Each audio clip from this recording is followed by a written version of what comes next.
I'm a god, boy.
Taylor about the fucking flex.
Hey guys, my name is Ray, and today's the day. Oh wait, my microphone is a little bit low. Hey guys, my name is Ray, and today's the day that we will fight the night, this long night that's almost coming to an end. I'm super excited to be here with you guys.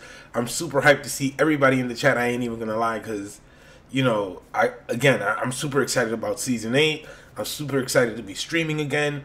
I'm super excited about all the stuff that I'm doing in terms of, like, you know, the channel, some of the stuff that I'm switching up, the graphics, all that stuff. If you guys do enjoy it, please let me know in the comments and in the chat. I would greatly appreciate it to see, you know, your input on it, because I wanted to change the channel up. I wanted to give it a little bit of a facelift or something like that, and I was like, you know what, let's do it right before Season 8. Why not, right? But I want to give a huge shout out to everyone who's in the chat joining us live, and much love to all of you guys. Like I said, I'm super excited. I'm super geeked out. It's funny, every week when I'm about to do these, I'm like, is there any Game of Thrones news? And then you actually look it up, and there is so much Game of Thrones stuff to talk about. So I set about 8 topics up that we can talk about, and then we could freelance in between and at the end, all these topics, all this good stuff that we could talk about. So first, let me give a shout out to everybody in the chat. Like I said, Chrissy of Old Stones, Living My Rhapsody, Telemaska Dan, Terry T, Jude, Proto Peach, Peter Griffin. Let's see. The One True David Adams, Shout out to you, my brother. Let's see. The Fearless Mermaid. Shout out to you. All right, let's see. Nancy T. Hey, Nancy T in the chat as well. And I also want to give a huge shout out to my Patreon supporters. Like, I wanted to put you guys in the intro, so I did that. Because, you know, I always want to try to do something cool with you guys. So I have some awesome stuff coming from my Patreon supporters as well. But that's just something that I had, you know, in the works there. So, you know, I hope you guys enjoy that. So this is a little bit weird because we're kind of in the middle of this whole thing that I wanted to do. Before I go into the topics, I want to start having guests on the channel, right? And I want to start having, like, you know, like guests again and visitors and people to join me in the live chat and whatnot. The only thing is that my setup is a little bit more difficult. So I think that I would either have to sacrifice something like the graphics, and then I could just have like a normal hangouts with someone else. If you guys would like that, let me know in the chat and in the comments as well. Also, I probably might not be able to insert videos as much and stuff like that. So I'm still in the testing phase. But like I said, you know, I'm just glad to be here with you guys. I'm super excited. I have in mind someone that I want to have on for my first, you know, Fight the Night episode that I want to have filmed. But, like, again, I don't know how much I'm going to have to give up of the graphics and stuff.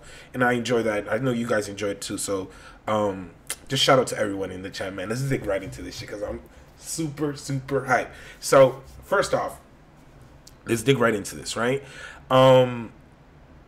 So we basically have, I believe it's 43 days till season 8, which is almost a month and a half, basically, right? And I'm geeking out. I'm super excited. It's funny, the other day I was telling a friend of mine, I was like, yo, I would be a happy camper if I lived to June. I would be okay with that. Please, just don't let like some weird shit happen to me. Let me get to that date. Nothing bad is happening to me, but I'm like, damn, I just want to see Avengers. I want to see the series finale of Game of Thrones. There's so many things that are cool and dope happening, and so many things are going on right now that it's like the best time to be a geek or a nerd or obsessed with any of these fandoms. So I'm super excited about that. But let's dig right into these topics. All right, so let me pull up my little memo pad. You know what I mean? Because I have to have memos. Remember, I'm running everything, so it's a little bit it's a lot of work. But let's dig right into this. So previously this week we got some posters of certain characters, right?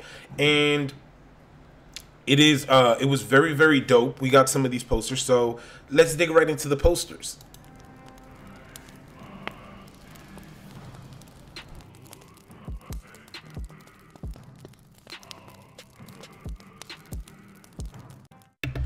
All right, so we got a bunch. Oh man, I forgot to do the green screen right here. Damn. You see, I botched it. I'm still on the learning curve with this green screen, people. As you guys can see right here. Oh, no, wait, right here. This right here is part of the green screen being done wrong. So, damn, that sucks. But we got some really dope posters, and some of the posters that we got were some very important characters, some not very much so. But we got a bunch of dope, cool-looking posters for everybody. And, you know, to me, there was a couple of things on a few of them that were very interesting. Some of them were not. But you know, to me, there wasn't much in all of them, but there were a few of them that you could speculate a little bit on. So I wanted to touch on that.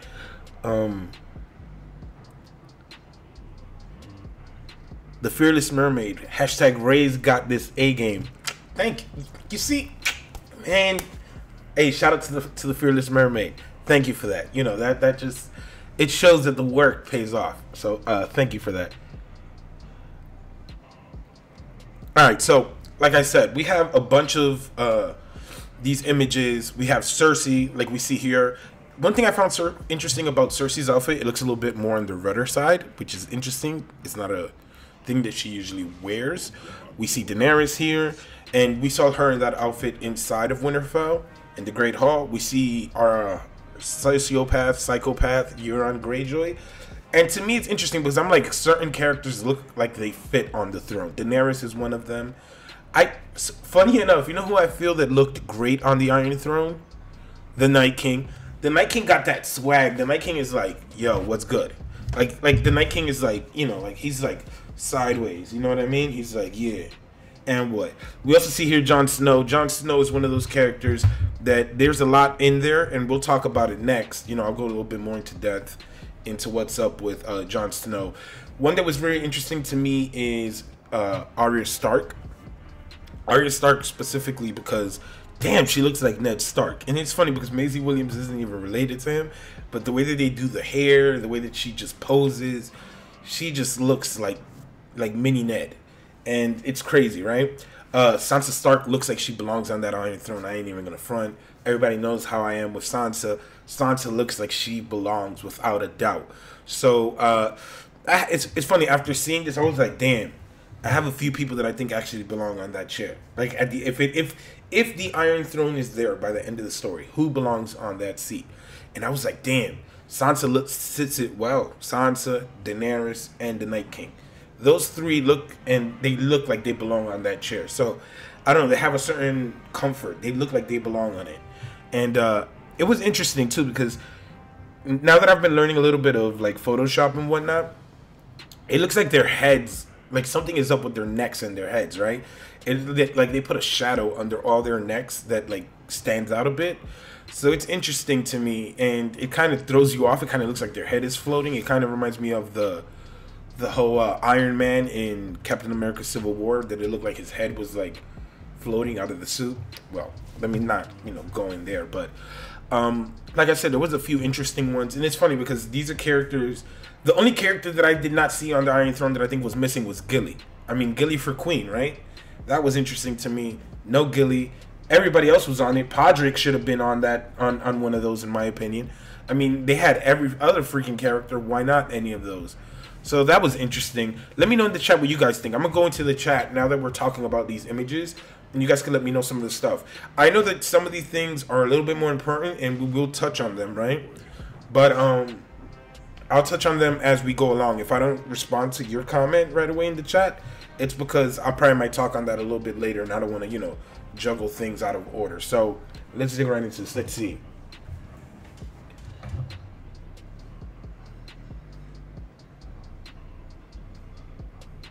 Let's see.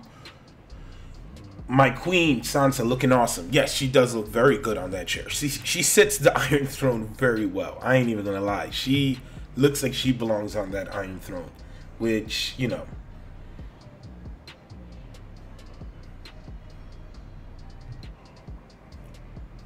Shout out to Marie Hill, who's joining us. Game of Theories with Marie. Let's see. Yep, it's red. Let's see. Oh, Cersei looking fab too. Let's see. No Bronn on the throne. Damn. Yo, you know what? Nomad, you're right. They did Bran dirty. Bronn should be on an Iron Throne. Like, he has the ambition bigger than anybody. He has higher ambitions to be on the highest of high than anybody in this series. He deserves to have a poster of him on it. You know what I mean? Like a funny poster at least. It is interesting though, like, if you would have seen Bronn, Podrick, or Gilly on the Iron Throne, you probably would have laughed. Admit it. Like, just imagine Gilly's face while she's sitting on this Iron Throne. Like, she doesn't even know what it is, and she's sitting on it. So that would be funny. All right, let's see. They forgot to show Sir Pounce on the throne. The one true king, says Chrissy of Old Stones. I agree with you. Sir Pounce is the one true king. Damn, man, Sir Pounce. I forgot. I removed the tribute that I had last week for Sir Pounce. If you guys haven't seen it, I might upload it. It was pretty funny making that that Sir Pounce memorial. All right, let's see. 3 main colors. Red, blue, and gray in these posters. That is true. It's interesting, right? Because there are a couple of people that they have colors that you don't really associate with them, I guess. Like, for example, Bran, I never really seen him with blue. Like, you know what I mean? That was interesting. You always see him, like, with the furs and the browns and stuff, but you don't really see him with blue. So, seeing him in that color was interesting to me. Cersei, like I said, seeing her in red, even though that the Lannisters are red and yellow, their house colors, it is interesting seeing her in red. It kind of threw me off in the beginning.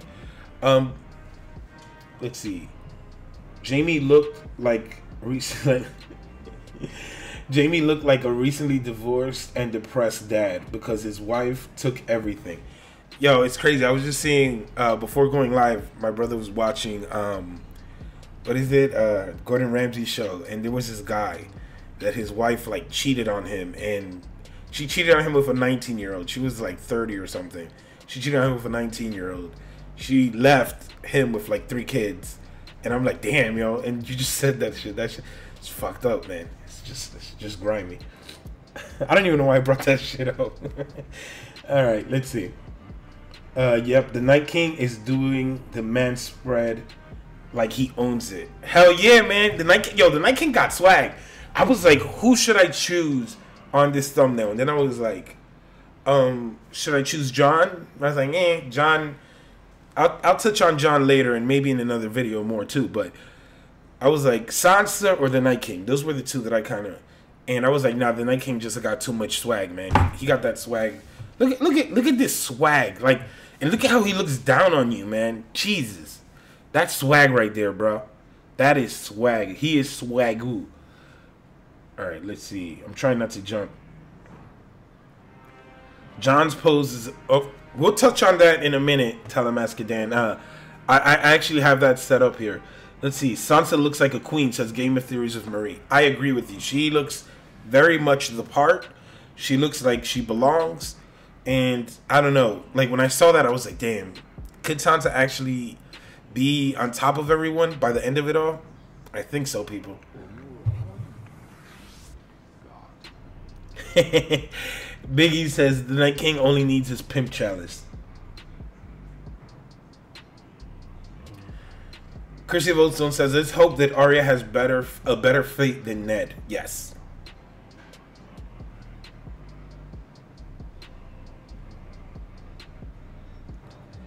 Alright, let's see. Gordon Ramsay, the prince that was promised. Yes, he is. It's kind of funny, like, just watching him berate people. I don't know what it is about it. It's messed up, but it's hilarious.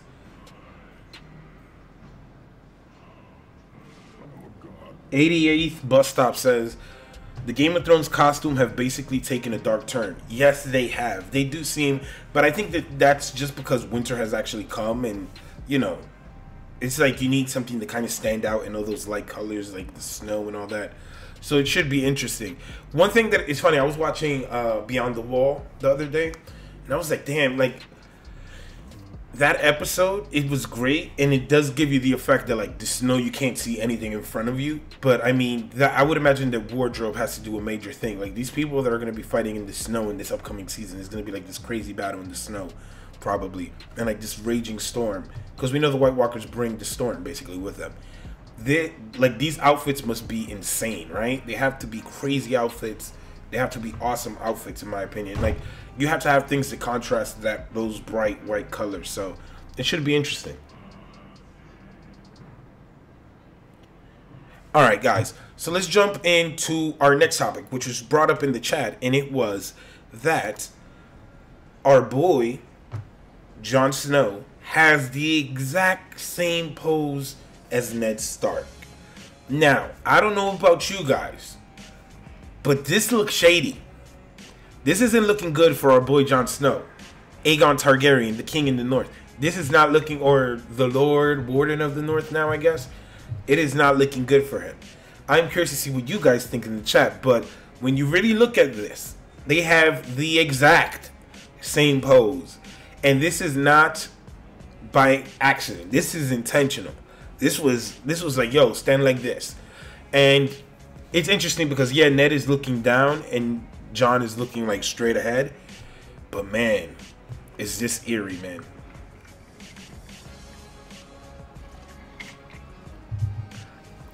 Yeah, I agree with you, Sami. Jon looks mad. Jon looks upset. So it is interesting, right? Like, the demeanor in both of them in these photos, it is different because of, like, facial expressions. But when you really, really look at Jon and Ned, like, overall, that pose, man, to me, that pose is very telling, man. I don't know if they're just trying to tease us, if they're trying to bait us into thinking that something insane is going to happen. But I honestly believe that something really, really crazy is going to happen with Jon and I think he might die, man. This really threw me off. This really threw me for a loop, man.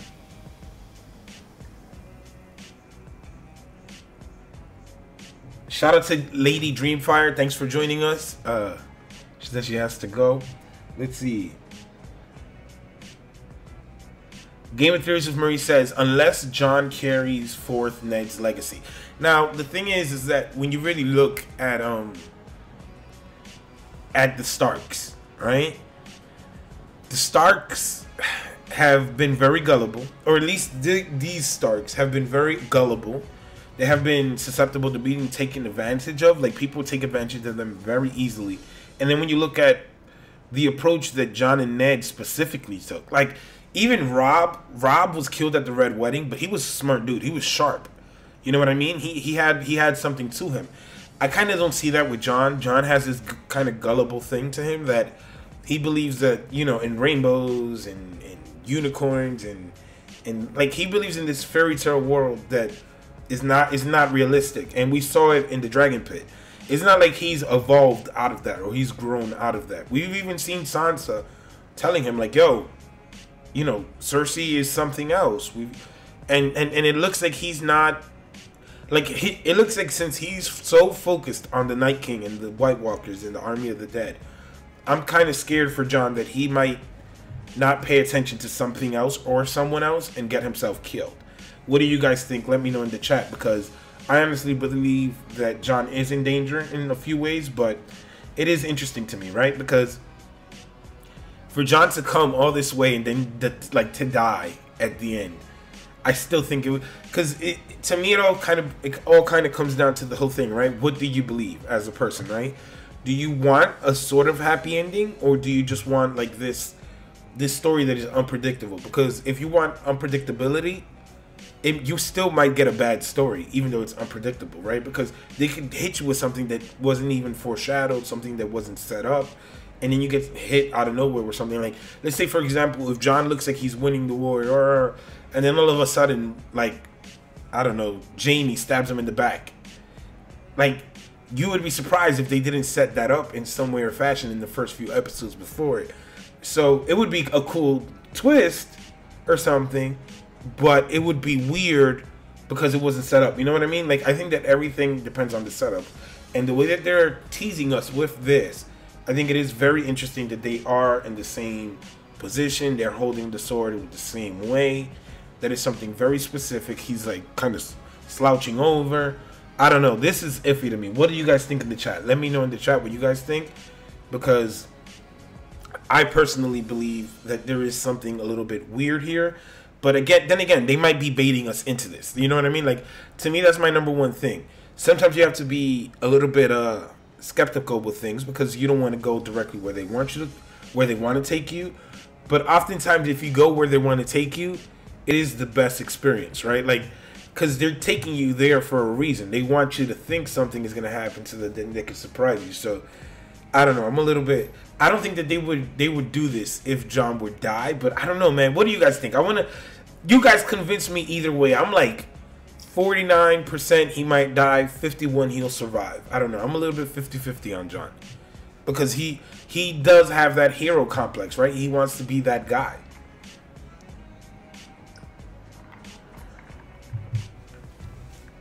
All right, let's see in the chat.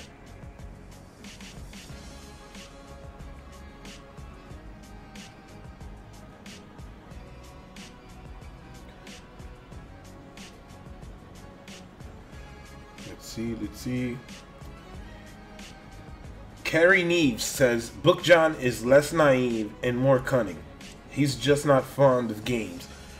And that's one thing that I feel that it's interesting, right? Because in the show,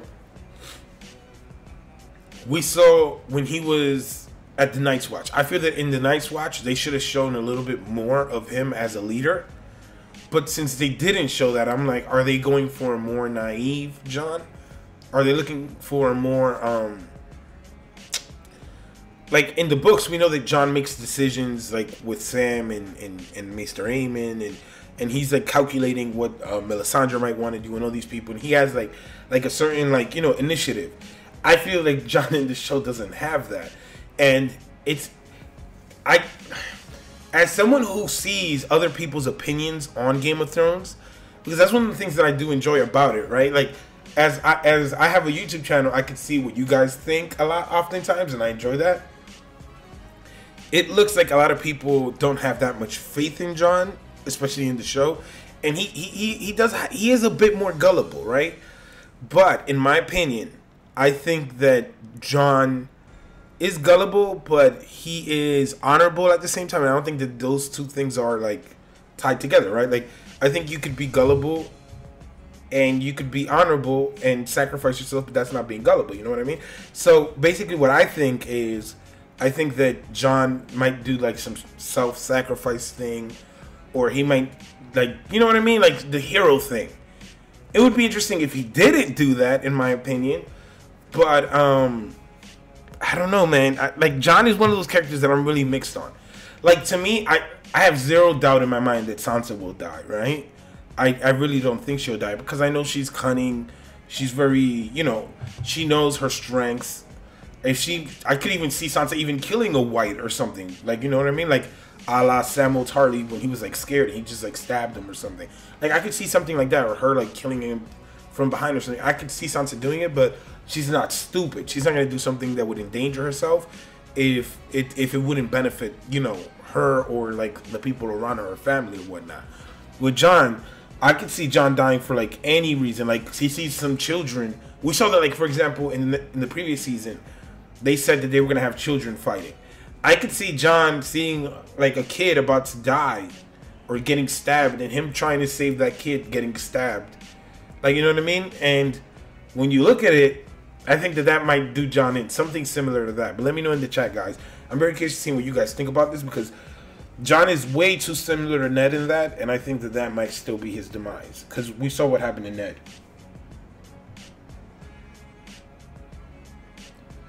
Nine Nichols says, am I being gullible? I don't want Jon to die. I'm using both my accounts today to type and watch. Hey, everyone. I mean, I don't want him to die either, but Jon is definitely the type to do some stupid shit. Let's see. What is that? I hear something in my mic. If magic dies like people think, Jon dies with it. I believe Planetos had magical elements long before and long after people. That is interesting, right? Because we remember, I think it was like a year and a half ago, like around season 7, we did hear that George R. R. Martin came up with that whole thing about a fire white, that Beric Dondarrion is basically a white as well. So if you look at it that way, yeah, Jon might die. I just think that Jon has a purpose. I mean, every time that I see Battle of the Bastards and you see those arrows just hit all around him and they don't touch him, to me that is insane, because to me that's just telling me it's like he's there for something. He needs to get to a certain point, and Melisandre herself said it. So to me that is very interesting and it is very telling. I don't know, man. I think that there is magic to a certain extent, but then again, 1,000 years ago, with everything you know about science nowadays, you probably could have done some stuff and say it would have been considered magic, right? Like, if you know what you know back then. So it could be, I have this whole thing, right? I'm gonna talk about it now. Let me talk about it, because I've been talking a lot about it with my friend that I'm going to be having on the channel soon. I've been talking about the whole fire and R'hllor, the Great Other, all these entities in Planetos and in the world of Ice and Fire, right? You see these. I thought that was an ambulance. So you see all these entities or whatever, and we basically, or me, I can't talk for you guys. You guys are a lot more than me, but we kind of associate these characters or these entities with certain like religions or certain characters, right? So like when you hear R'hllor, you think Melisandre, you think like dragons, you think fire. When you see the Great Other, you think the White Walkers, the Whites, the Children of the Forest, maybe. You still don't know. When you think about the Weirwoods and the Old Gods, you think about the Weirwoods, you think about the Starks, you think about Northerners, you think about the Children of the Forest and whatnot. So we tend to think about that, but then I started thinking like, back to what we actually see. Because to me, one of the things that I like about Game of Thrones, and I feel like I get upset a bit sometimes in the community, because I know a lot of people in the community are very open-minded to other theories, and I love being open-minded. Even though I might think something is a little bit ridiculous, I think, why is this person thinking this? What is happening in the story, or what happened in the show to make this person think this way? And I think that when you lose that, you kind of close yourself off to possibilities or to see things coming from different angles, right? So, like, for example, when you look at Season 7, everything that happened in Season 7, I'm making a video on this. When you look at everything that happened in Season 7, the Night King is clearly, and was clearly, and it's crazy because I said this, like, the day that I saw the video. I was like, the Night King clearly needed Viserion to cross the wall, at least on the show. He needed Viserion, and he set them up. How did he set them up? Well, clearly, he set them up because we saw that, one, the Hound got a vision in the flames. Why would, basically, Verlor send his servants, people that serve him, to assist the Night King in getting a dragon? To me, that made no sense. Yet I've had people argue that it was just bad writing, da-da-da-da. To me, that's something. Why would Verlor, why would this entity send the Hound and Beric and Thoros to this mountain, right? We see that the Hound says, this is what I saw in the flame. So they go there. Also, why is that one white, the only white that stands? Like, when they kill the White Walker, why is this white there? It is there for a reason. Also, why, if they pulled out the dragon and they put chains in the dragon, right? That means that the White Walkers were capable of getting in the water. With all these days passed, or this day and a half, or whatever time Daenerys ran over there, I think it's basically, based off of what I calculated, it was like a day and a half that they were out there. In this day and a half, trust me, those White Walkers could have gotten into them. They were waiting for that dragon. So there's so many things that are setting them up. And then you look at other visions, right? In the books, you see that Melisandre says that she sees Bran and Bloodraven. She sees servants of the Great Elder. Why? Because to me, there's something more in those visions. To me, I think that there might be, instead of multiple entities, I think it might just really be one. And I think it's death. But like I said, I have a video on it coming. I won't go much into it because I don't have my notes and I might sound like a scrambling idiot. But trust me, there's a lot in there. And I think that it'll sound better when I put everything out. If you guys haven't, stay tuned for that. Subscribe if you're not. Let's see. Linda Guerrero tells Peter Griffin, it seems like magic is getting stronger and more people in Westeros believe in it, whereas in season 1, book 1, it was just a myth. Exactly. I feel that it has been proven time and time again that there is actually magic. You know what I mean? And Jon being revived is not like modern medicine. It is actual magic. You look at the way that the dragons were born. There was a little bit of, wiggle room there for it to not be magic. It could have been just the whole fire thing and just the conditions. But it looked like it was blood magic. There's certain things to me in Game of Thrones that I think that we will get a few answers to in the upcoming season. But sadly enough, I don't think we'll get the answers to everything. I think that that'll be more in the books. That's why I think that it's so big that George hasn't finished it, because I think that even he's like, what the hell did I do? What the hell did I get myself into? Because this is like ridiculous. It is too much. It is insane how much he has to cover up, like, or actually like cover by the end of the story. Kerry Neem says, none of us really know. We have our favorite theories, but until the story is told, we are all as likely to be right or wrong. So yeah, listening to other theories is good. I agree. I 1000% agree. I mean, to me, like, I've heard theories like, for example, Arya and the Waif, like they were switched. I could see why someone would think that.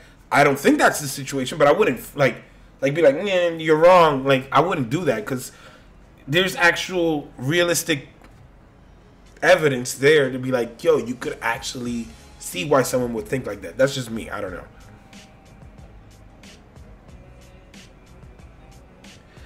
She also says, it may have been bad writing, but it was still a reason for it. I think that the trick of enjoying it is just to figure out what the thing is that had to happen to get them where they need to be. Yeah, because it's funny that you bring that up. I do believe, and I recall last year seeing, or not last year, like 2 years ago, seeing that they had said that they had this scene and they wrote backwards, right? Like they were like, we want to end up here in this episode.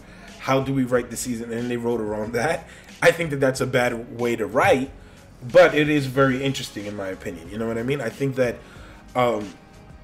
when you look at the way that it ended up, might it have a few plot holes? Maybe. Is it a plot hole? Do you know that it's a plot hole 100%? You don't until the show actually ends.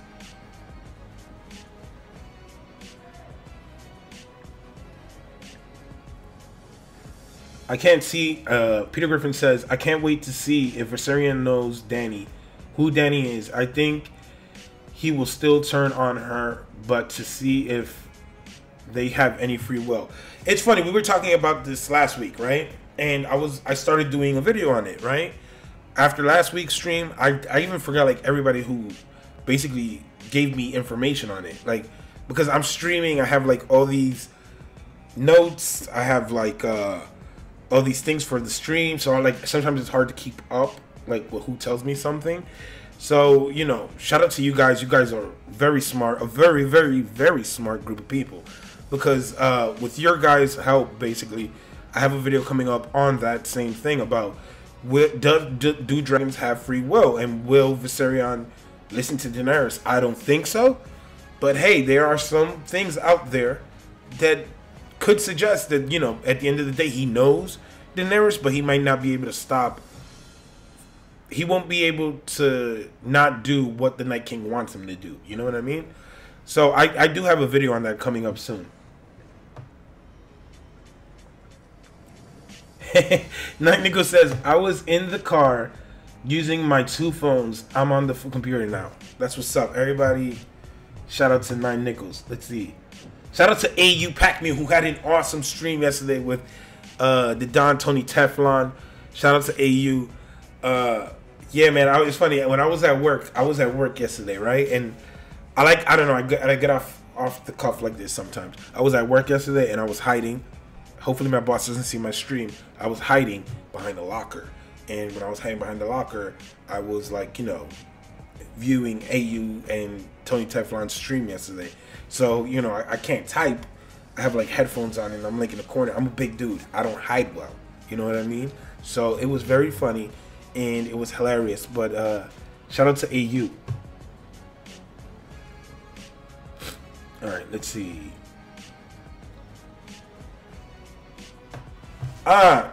Linda Guerrero says, hey Ray, where can I get a shirt like the one you're wearing? It's funny. It's funny you bring it up. I have a Today's the Day shirt. Wait, let me move the mic. I have a Today's the Day shirt that I have a few of them that I made, and I made them because I wanted like to test them out. I didn't know if like you guys would like them, so I was like, you know, just let me get a few for me, and then I'll, you know, see if I like them, see what's up with them. And if you guys like them, I could put them up like so that you guys could get them. But I was just like, you know, just let me test them out. I like them. They're comfortable. They're nice. You know what I mean? My whole thing is today's the day. So, you know, it had to be done. It had to be done. I wanted to have it too for my stream because every stream I'm always like, today's the day, like a buffoon. So, you know, I just oh man, I get so hyped, man. No, yeah, but I made them. I have them like in 3 colors, but I don't know if you guys like them.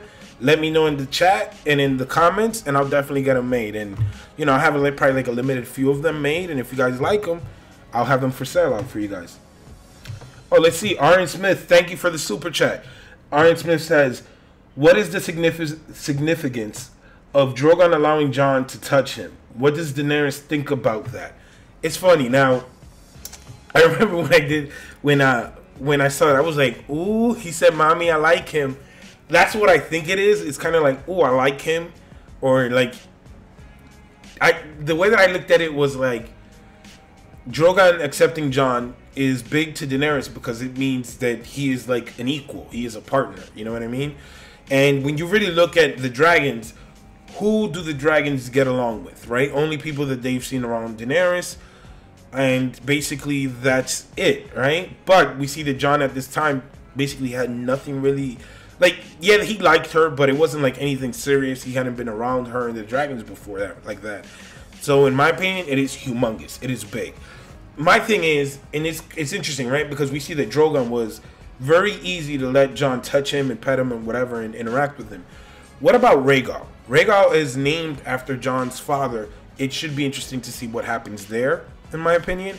I think that it will be huge if Jon would be able to mount one of the dragons, especially against the Night King, because I think 2 under control of a person are better than just 1.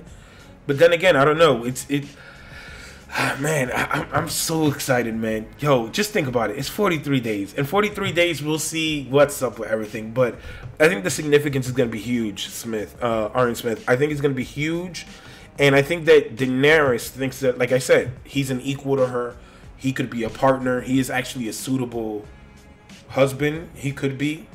Even though we know the whole ancestral thing is going on. You know, they work out. You know what I mean? If you meet someone that has children and your children like you, you know, you're winning. So I think that's how it's going to work out. Thank you again for the super chat. Thank you so much. Yeah, because, you know, those super chats, they help, you know, to everything in the channel and stuff. I have some other graphics and, like, I have, like, these awesome transitions that I want to buy and stuff. And thank you. That helps with that. And also, I got to buy a chair, but whatever. I'll move on from that.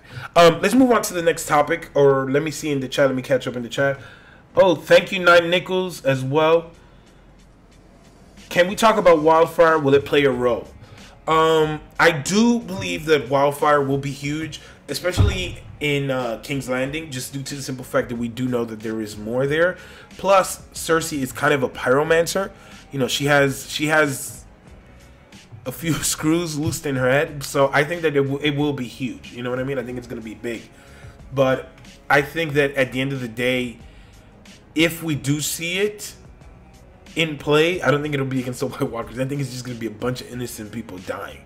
I think it's going to be... I mean, could we have gotten any more of a clear foreshadowing than last season, Jon and Tyrion talking about how many people live in King's Landing? That to me was like nail on the coffin. Like, we're going to see something happen in King's Landing because there's too many people there and it's going to be insane. Alright, so I see that, I think this is about the shirts, so I'll probably have them out on... I gotta see exactly where I get them printed because I want it to be the best quality. So if I get them printed, I'll let you guys know in one of the upcoming videos that I have coming up. But yeah, I have them like, I don't know what color though. This one is in black and white. The lighting is a little bit iffy on the shirt, but I'll probably have it on a channel or something. Like, it's funny because there are some other designs that I had, and the designs I had to give them up for legal. What I say legal reasons? The designs, basically, I couldn't use the designs because they were used on a computer of some major company, and after they designed them for me, I'm not even joking, like insane dope shit. It was like I had like these are more like, you know, like, wow, what's up? Like, you could wear them to any event, like, you know, today's the day and all that good shit. Like, you know what I mean? Like, you could wear this to a barbecue, like, that you're waiting for. And you're like, yo, today's the day. I'm gonna eat those ribs. You could be like, today's the boxing event. Today's the day. So that's why I always like that saying, because any day could be that day that you got to do something, or it could be a hype day. It could be a good day. And that's why I always like that saying. Even though I have like a bunch of stuff coming up, I'm never gonna leave that. My name is Ray, and today's the day. I love that. So let me move on to the next topic because I have a few more here. So this is our next topic, and let's dig right into it.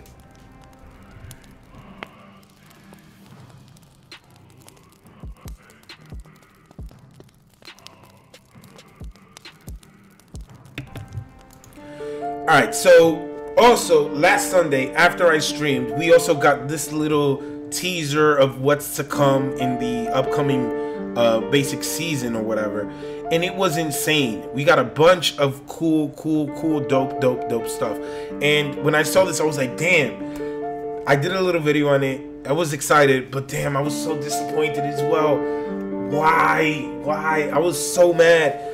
And it's crazy because I'm happy. I was super excited when I saw it, right? And we're going to talk about the Unsullied here because the Unsullied to me are a big deal. The especially when you look at how the Northerners are running, right? The Northerners are running when they see this dragon and the Unsullied. But let's just talk about the Unsullied. The Unsullied are marching in with a freaking dragon right over them, and you see the people just scurrying everywhere. I think this is going to be very big, and it should be interesting to see how they receive Daenerys, because they look scared. They look like they're shooting bricks, people. And when people are scared, they're not very welcoming at times. So, you know, I don't know. I want to know what you guys thought about this. I know a lot of people were like, yo, like, we just got to take what we get. If we only get one trailer, I'm okay with that. I'm okay if we only get one trailer. The only thing is that it's like, come on, I want to see something. Like, give me anything. Give me anything. Please, just give me anything. Like, I don't care. I just want my Game of Thrones, man. Oh, man. I just want my Game of Thrones. That's all I want. Is that too much to ask for? I just want my Game of Thrones. Let me check out the chat.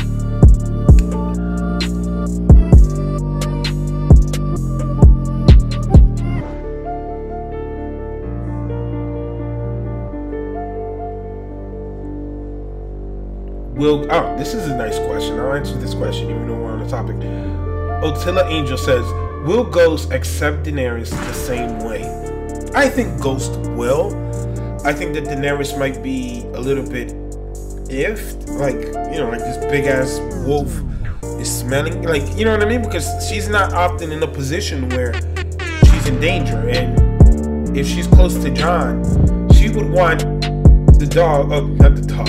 She would want Ghost to accept her, just like Drogon accepted Jon. It should be very telling, though, if Ghost doesn't accept Daenerys, and Drogon did. You know what I mean? I think that would be interesting to her. Like, oh, like, why did Drogon? You know what I mean? Like, why not vice versa? But it should be very interesting. I'm really excited to see Ghost, man. We need to see our boy Ghost. Ghost is missed. Ghost is loved. Why? Oh, why? Why haven't we seen Ghost?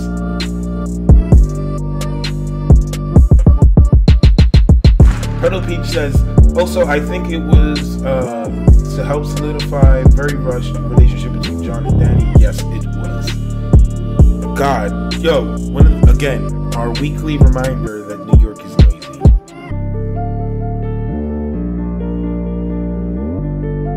Hey, shout out to Studley in the chat. He just came in. Shout out to you. Thanks for joining us this week. All right, let's see.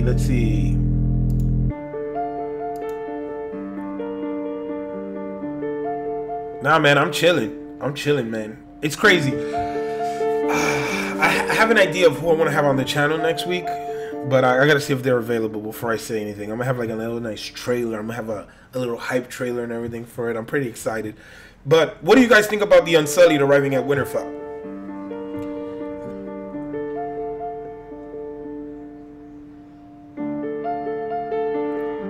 God, I'm trying not to jump the chat as I'm here. Hey, shout out to Alana, who says, hey everyone, my first time here. Everyone, please do me the favor in the chat to show some love to Alana, who is joining us for the very first time in the chat. I am happy that you are here for the first time. That's dope to me. I love that. You know what I mean? Thanks for joining us. Shout out to Alana. Everybody show Alana some love in the chat. You know, show her what's up with everyone here. You know what I mean? How we do in this chat and on my channel. We kind of wing it here, man. I come in prep with all these topics, but at the end of the day, I always scurry to the chat.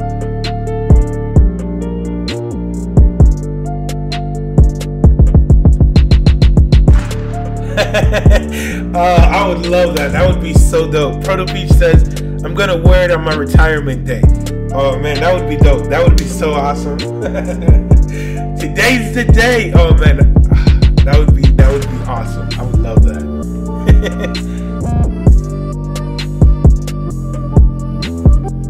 All right, the chat just jumped on me. So let's see.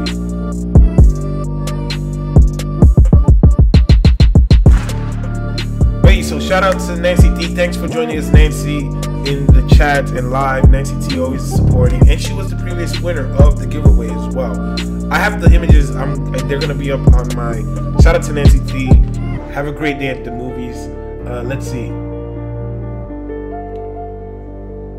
You're going to starve, not enough food supplies for these numbers. Now, that comes from Connie Super, and that is an interesting point, right? Because in the previous season, we did see that the food was being burned everywhere. They were short on everything. We see that the Iron Bank is backing Cersei.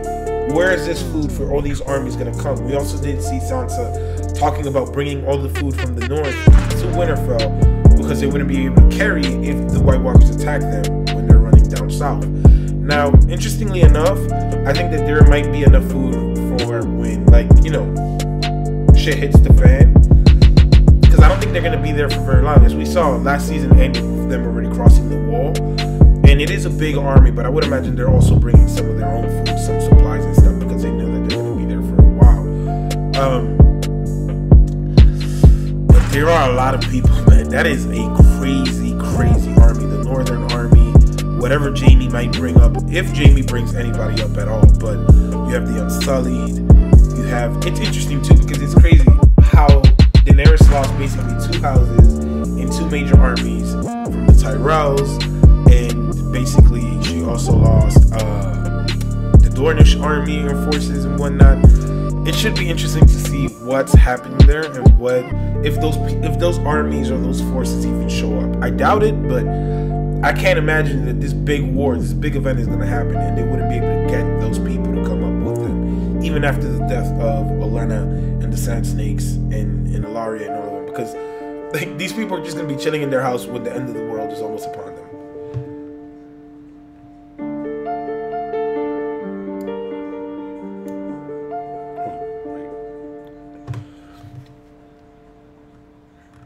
I kind of opened this thing and it's kind of overlapping the chat now. Let's see. Do you think the Northerners are more likely to calm down when they realize that Dany has the force to take the North if that's what she wanted? I do agree. I mean, when you really look at it, it is nice that Daenerys is on good terms there with them. She's there to help. It's not like a very aggressive, like it is aggressive in a sense, but it's not hostile. You know what I mean? And they could definitely tell if she wanted to hurt us, she could. So it should be interesting. You know what I mean? It is interesting. It should be funny to see. Like, I'm very curious to see how Daenerys deals with the Northerners, because these are unlike any of the people she's ever dealt with. You know what I mean? They're very stubborn people, so it should be interesting.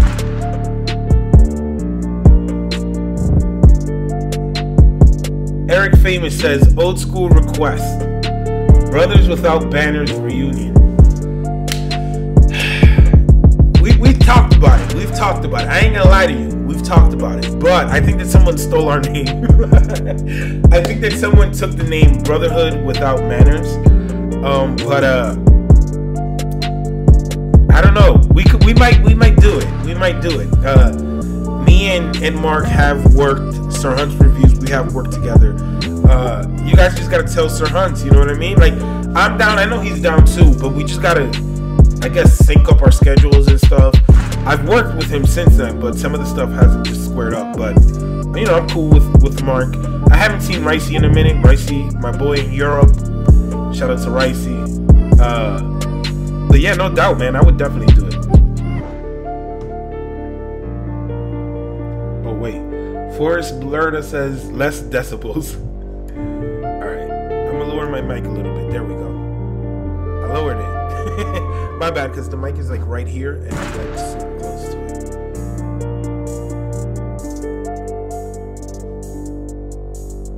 Alright, let's talk about this then, because this is something interesting in this video for me.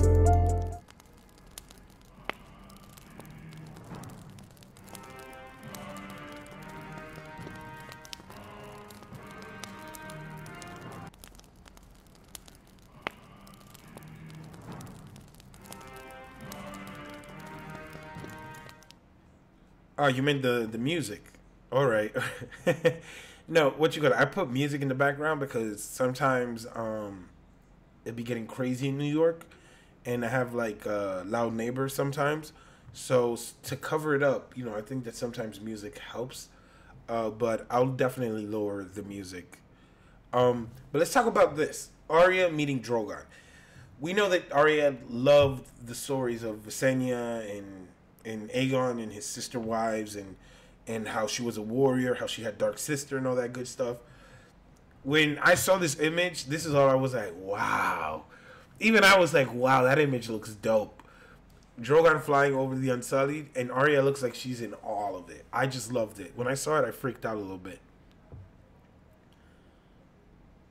But it's interesting to me because I wonder how she's gonna act with Daenerys, right? Like she likes the dragons.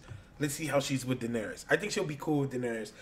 Just like when a little kid wants to ride a horse, or you want to, get in a car or something. Really, you try to get cool with that person when you're a little kid. You know what I mean? I think that's what she's gonna do. She's gonna be like, "Oh, you like my brother? Cool, cool, cool, cool. Wow. Do you need any tea? Do you need any refreshments? Any ale? Anything like that? No. Yo, can I ride your dragon? I doubt that happens. I was trying because I was gonna put Arya rides the dragon, but I didn't want people freaking out over it. But I do believe that Arya at some point will have some interaction with one of the dragons. Like, you know what I mean? Because remember, she did bring it up a while back. Wait, someone's calling me. Let me just tell them I'm live streaming. Who this? No, I know it's you. Yo, no, I'm streaming. yeah, I'm like live on the stream. So talk to you after I finish. Yeah. All right, man. I'll call you. All right, bye. Man, I had to pick it up. No, but it should be interesting to me. Arya is definitely one of those characters that I'm interested in seeing how she interacts with everybody. Like Melisandre. We know Melisandre eventually will come back into the show. I want to see how she interacts with Varys, because I did say that I think Arya might figure out that Varys is just as fucked up almost as Littlefinger.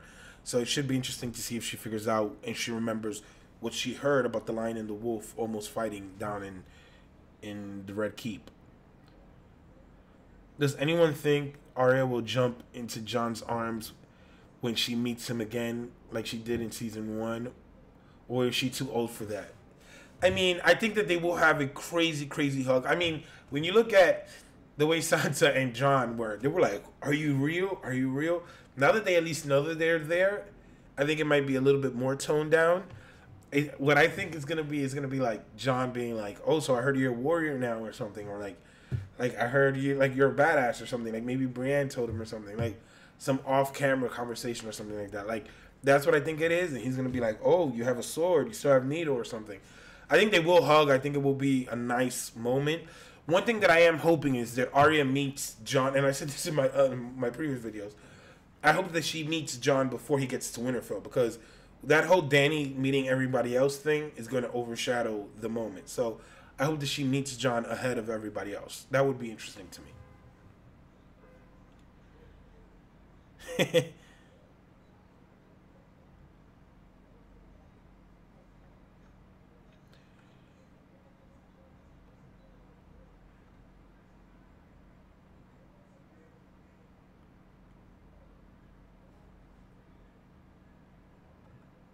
All right, so Alana says at Rayz, Brooklyn. Oh snap, we have a fellow New Yorker. I'm not from Brooklyn, I'm from Manhattan. But we got a fellow New Yorker, you know what I mean? And I love my New Yorkers, man.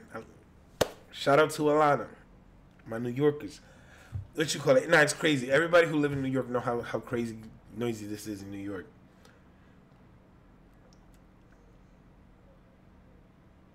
Arya is going to like Daenerys. Arya will always support Jon and find out that Daenerys is in love with Jon. Yeah, I mean, it's true, because when you look at Arya, she's basically like a living lie detector, right? So she'll definitely, I think, like Jon. I mean, Daenerys. She'll definitely like her because she'll know it's genuine. Samid says, who's calling? My cousin. I don't know. He sent me something. I don't know what it was he sent me. Yo, it's insane. Me and my cousin are like obsessed with pop figures now.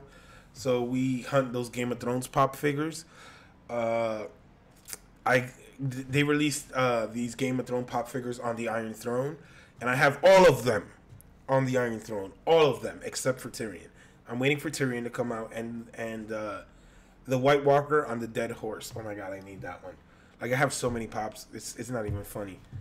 But let's definitely move on to our next topic. Now, this is an interesting topic to me because I've always thought that this could be a real outcome. Like, I've always thought that this could be interesting if this were to happen, right?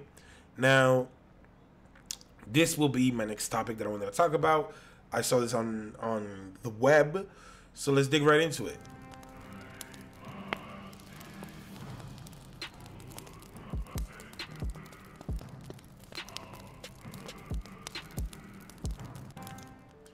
Alright, so let me make sure that the music is low because, you know, if you guys don't like loud music, I gotta lower that music. Samuel Tarly being king. Now, it's funny because the actor that portrays Rickon Tarly, or Dickon Tarly, Dickon Rickon, the actor who portrays Dickon in season 7, who's interestingly enough on that new show, Umbrella Academy. If you have not seen it, that show is awesome. Definitely check it out. I loved it. But the actor who portrays Dickon Tarly, Tom Hopper, star of the Umbrella Academy, the actor said that he believes that Dickon's brother, Samuel Tarly, should be the best fit for the Iron Throne. Now, I tend to agree with this just due to the simple fact that Samuel Tarly's a good dude, man. He's a good dude. Surprisingly enough, he's kind of developed a little bit of an edge on him.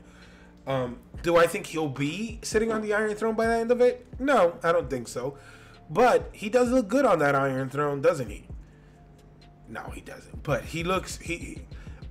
I love Samuel Tarly. But this is what basically he had to say. He went on to say, Sam would be the most interesting one to sit on the throne. He also said, I love John as well.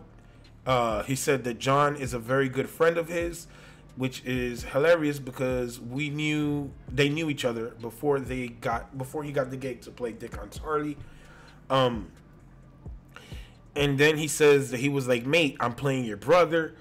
But then they never got to work together, which is funny as well because we saw that they never met. You know, it was another Dickon in season 6. So that was interesting. But he says that he would like to see him sit on the Iron Throne. Out of like the most outlandish characters to possibly sit on the Iron Throne, I think that Samuel Tarly might be my favorite, just due to the simple fact that he is a good person. He is actually smart. He actually, in the books, is very cunning. We see how he orchestrates the whole John becoming Lord Commander of the Night's Watch.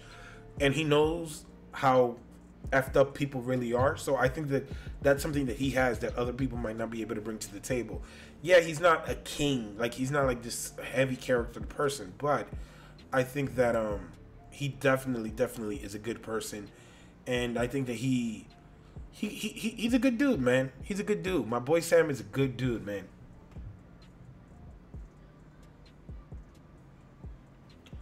Is the music too loud still? Damn, I lowered it, but this bass on these songs, man.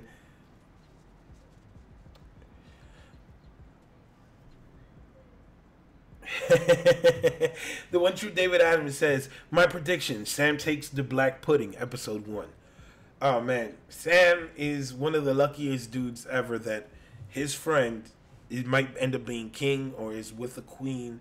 And basically I doubt that the Night's Watch will even be a thing by the end of it all because, let's be frank, the Wildlings aren't over there anymore. The White Walkers might be dead by the end of it.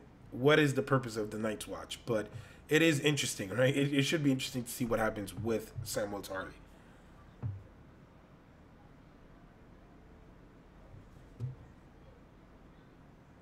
Nina Nichols says, Sam is too much of a coward to hold the realm. Yeah, but I mean, when you look at Tyrion, is Tyrion any more braver than Samuel Tarly? And I think that Tyrion might be an actual realistic person to sit on the Iron Throne. Is he any more braver? I think many could argue no. You know what I mean? I think that Sam is a good mix of, caring, smart, and if he were a little bit more like in the books, he would be a little bit more cunning. But I don't know. I don't think he should be king, but I think that he, out of let's say for example, a few other characters, I think that he would be a good candidate. You know what I mean? Or someone to help rebuild whatever's left of Westeros. You don't hear music now? Let me. All right, I think I'll leave it there. The music. All right. LMR says she got to run. Shout out to LMR. She has a channel. If you haven't checked out her channel, she does great streams. Cool people. Check out Living My Rhapsody. She's cool. If you haven't or you don't.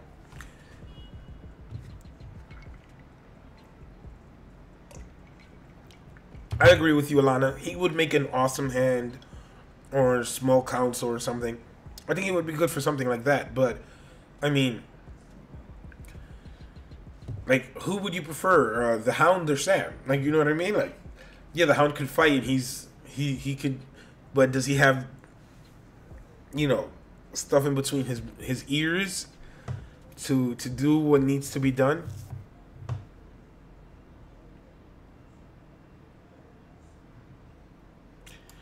Yo, I'm so curious as to why the stream the something is sticking out over the chat. That's why I'm having such a hard time reading the chat.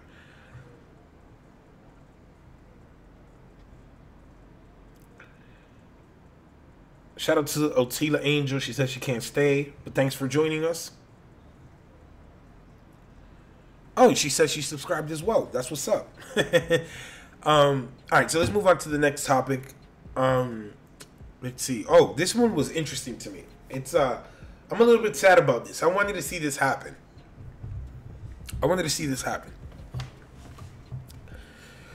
God, this one kind of saddened to me, but let's dig right into it.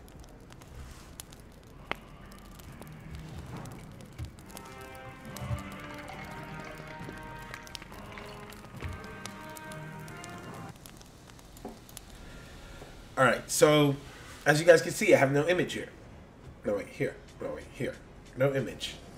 Because I was still working on it like last minute. But George R. R. Martin basically was offered to cameo on the series finale, the final season of Game of Thrones.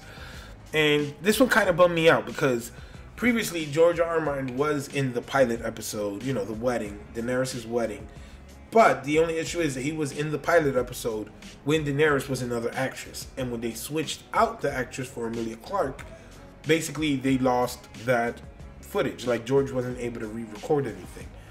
So it was it came up this week that an invitation from David Benioff and Dan Weiss was extended to George to have a cameo in the final season. Now the thing is that they film in Northern Ireland, and George R. R. Martin was not willing to travel, or he didn't think it would be cool to travel from New Mexico to Northern Ireland to be included in the scene for season 8. So, but it says that the author decided to focus on writing his next book, The Long-Awaited Winds of Winter, instead. God, how many times have I heard that? He said, David and Dan invited me to a cameo in one of the final episodes, which I was tempted to do. Martin told Entertainment Weekly that, but I didn't think that just for the sake of a cameo, I could take the time to return to Belfast. Now, I would have really had liked to see him cameo, just due to the simple fact that we have seen everybody cameo. Anybody who was famous enough and had friends that could get to D&D would be like, yo, I want to be in Game of Thrones. Sure, fly out, and we have you in here. Like, they had even people who were in contests who had great accents and doing, like, impersonations that were on the show. So, like, why the creator of this world wasn't able to be in it was insane to me. You know what I mean? I call it the Stan Lee effect. Anytime I could get like a little Easter egg like that, I appreciate it. I would have liked to have seen him. But then again, we would prefer him to actually finish writing this book, The Winds of Winter. Especially because A Dream of Spring and all these other books, like, I don't know, man. I don't want to go on a rant because I feel like every time I talk about George R. R. Martin, I go on a rant. But it's insane. All right, let's see.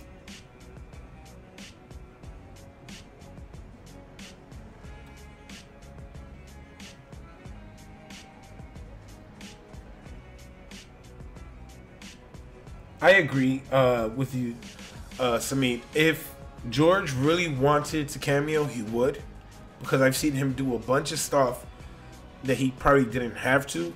Don't tell me that they couldn't have flown him out in a private jet back and forth to do that cameo. I don't care what nobody thinks. Like, that is worth, I think, a few $1,000s, that little cameo. Believe it or not, I think it would have been dope. It would have been like a Stan Lee thing, you know what I mean? But I guess he says he's writing the books. And I say writing the books because we have to take him at face value, right? Don't you, David Adams said maybe he's lying. Yo, could you imagine that he's like on chapter 2 of The Winds of Winter?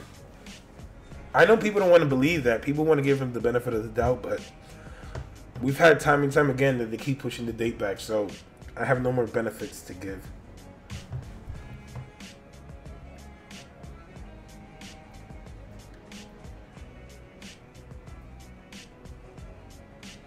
Pearl Peach says, I love boss. Oh, no.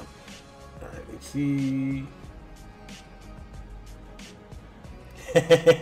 Christian Volstone says, let's pretend the Ed Sheeran cameo never happened. Alright, we could do that. I'm not gonna lie, I'm talking to this dude to get his permission. I wrote this guy to get his permission. He did a really nice remix of that song that Ed Sheeran sings. And I might have it on the channel, you know what I mean? Because all these artists that I have on the channel, like their music, I have the links down below, so you could definitely follow and check all of that out, you know what I mean? Like, the links down below if you like the music. So, hopefully they'll give me permission to use their music.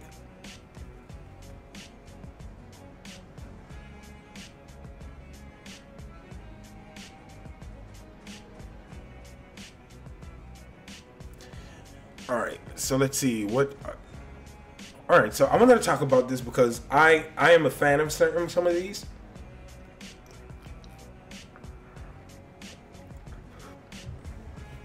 Alright, so let me talk about this. This is going to be our next topic. So,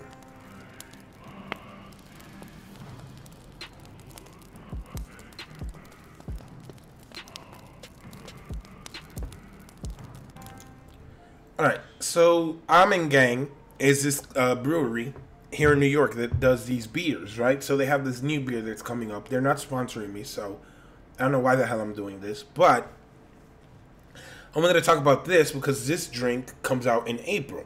And this drink that comes out in April is Game of Thrones related. This brewery, basically, I think they have like the exclusive rights to make the beers or ales of Game of Thrones, right? So they have this one that is, I think it's called For the Throne, is coming out in April, right before the show. So stay tuned for that if you like alcoholic beverages. But I wanted to show you guys some of the ones that I have. Actually, a few months passed, and now I've bought 6 bottles of some of these beers. And the reason that I bought them a while back is because I wanted to have them for streams or like viewing parties, right? Like when I'm streaming them. So I wanted to talk about this. So I have this one. This one is called King in the North. This one is like the Jon Snow one, whatever. So I wanted to talk about that one. I actually had drinking this one. Let's see if it shows. Wait, there we go. This one is Queen of the Seven Kingdoms. It's the Cersei Lannister one. And then this one is the Mother of Dragons. And it's, wait, there we go. The Daenerys one. So I actually got like 6 of these. I wanted to have one each for an episode. I've had a few of them for a couple of months now. And I'm just waiting for April. I know it sounds crazy. I know it sounds funny. But I want to drink a bottle an episode, or probably have a few. I already tasted the Cersei one. I'm not sure if the other ones are any good. I'm betting that they are, hopefully. But I thought it would be interesting. I will be having like live streaming parties. Like I'm gonna have people coming over, and I will be streaming like a mass group. Not streaming. I will be reacting to the episodes, and I'll be having that on. Let me see. I'll be having that out on Monday, I believe. I should have that out immediately Monday, or probably like Sunday to Monday. I'm gonna have people watching the episodes with me, and then I'll probably be I was talking with Mark, probably I might be on like Sir Hunt's reviews channel at the end of the episodes and talking about it over. But I thought it would be funny to talk about it because it seems like Game of Thrones and HBO is getting their money everywhere else. They're making money on everything, man. They sell everything. Funny enough, this is not the only thing that they will be selling Game of Thrones related. They will also be selling these babies.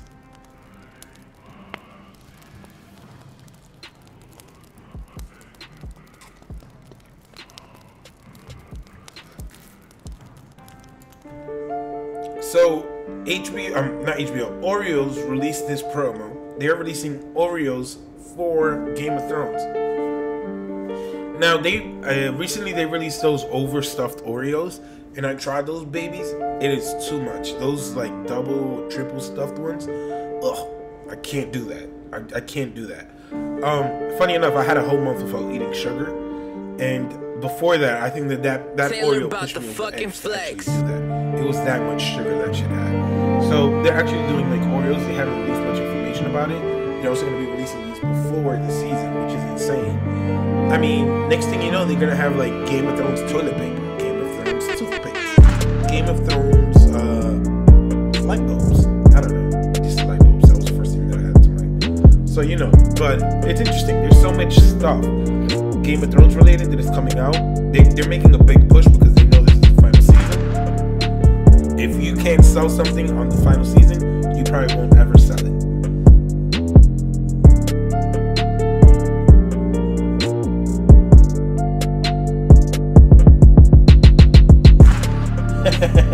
Hey, shout out to BBM, Fandom. He says, of course you drink the Cersei one first. Now, I actually did a video with the Cersei one. I did a video with my brother and my mother, and we were talking. We drank some of the Cersei ones, and this one I actually enjoyed it a little bit more. I gave some to my cousin. He said it was disgusting. I actually enjoyed it. It's actually kind of sweet. From what I was told, the Jon Snow one, the King of the North one, is more like Guinness. So I don't know. I bought them. Hopefully my adventurism doesn't bite me in the ass, but yeah, definitely. I'm kind of excited to see what happens there. But let me see. Oh shit, the music is too loud on this one. There we go. My bad, people. My bad. The music was too loud. Jesus Christ. And that Cersei beat is just insane.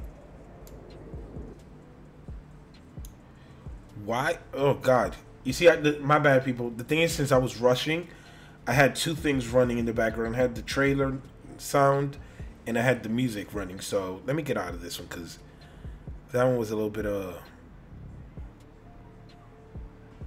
Alright, this one is good. So before anything, let me just I'm basically just gonna wing it on the chat.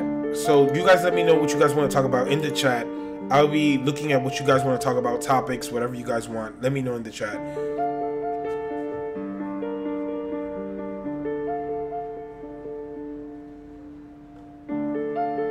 Alright. Let me know in the chat what you guys want to talk about. Let's just talk. Let's just wing it. We're winging it right now.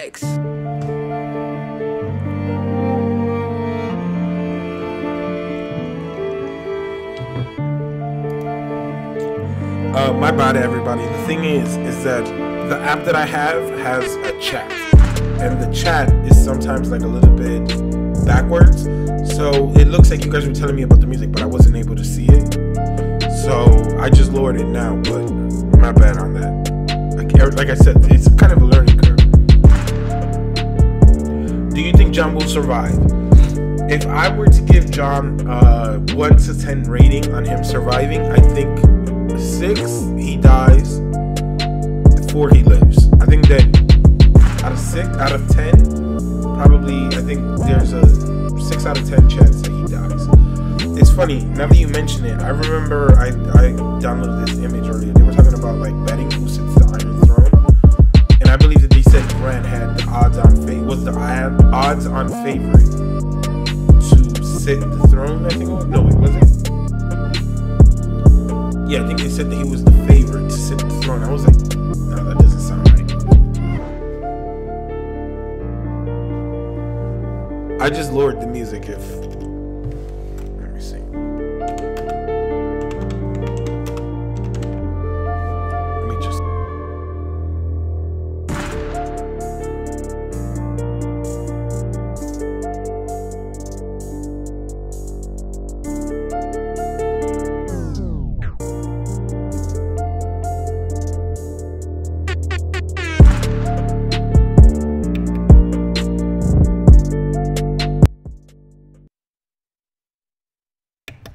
I turned off the music. Jesus Christ. I don't know why it was bugging out. Jesus. Sweet baby Jesus. Oh my God. I don't know, man. I'm telling you. Before I had two screens, and it was dope because when I had two screens, I could actually see one screen as I'm working everything, and I could see the chat. With this program, and since I have one screen less, the chat on this program is actually kind of slower, I guess. So I don't see exactly what you guys are telling me. So my bad for all the...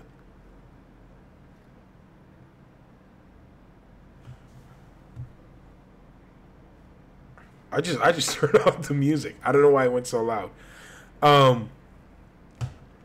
Yeah, but it's funny. I was gonna do a video with one of my coworkers, a friend of mine. We were gonna do a video talking about. We were gonna call it. I think it was Game of Thrones Survivor Series, which is basically just us talking about who we think will live and who will die in the upcoming final season, right? And we were gonna go down like a list of people, why we think they might die, why we think they might live, and a whole bunch of nerdy stuff and whatnot. He just hasn't had enough time to actually record with me, but he's a cool dude, man. I'm pretty hyped to have him on the channel. He's perfect for the community. He is hilarious.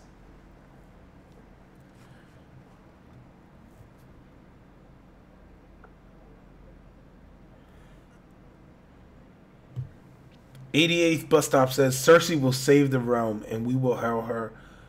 We will love her for it. I guess I don't know. It's kind of cut off with my screen. Before we snap out of it and despise her again. Cersei, man. It's funny. I was thinking about Cersei a lot this week. I was thinking about Cersei because I'm like, wouldn't it be interesting if Cersei didn't die? Just think about it. What would be worse for her? Her actually dying, or everybody who she considered her family, her loved ones, died? Like if Jaime died and she didn't? Because there is foreshadowing of him dying in the hands of the person he loved. He might like Brienne or he might love Brienne, but the love of his life is Cersei. As sick as it may be, it is Cersei. So it should be interesting to see which one actually happens on the show. I could definitely see a scenario where Cersei dies because she's batshit crazy, but I think there's something to see if she actually, you know what I mean? If she actually survives and Jaime dies. I don't know. Peter the Noble says, I saw an article where they said Jon is sitting the same way Ned. Yeah, I talked about it earlier. Let me see. Here we go. I was gonna say Jed. Oh my God, I'm spread so thin with this. All right. So as we see here, Ned and Jon are sitting similar. Do I think that Jon will die 100%? No. Do I think he's stupid enough to die for everyone? Yes. And I mean, can we blame him if that's just in his character? So, the characters that I'm very curious to see if they die are Arya. I really don't know if Arya will die. Daenerys. Tyrion is one of those. I think that Tyrion... I know a lot of people didn't like when I did that video, like a year and a half ago, when I did a video about me saying that Tyrion might betray his siblings. I mean, might betray Daenerys and Jon in some way or fashion. We didn't see what him and Cersei talked about, right?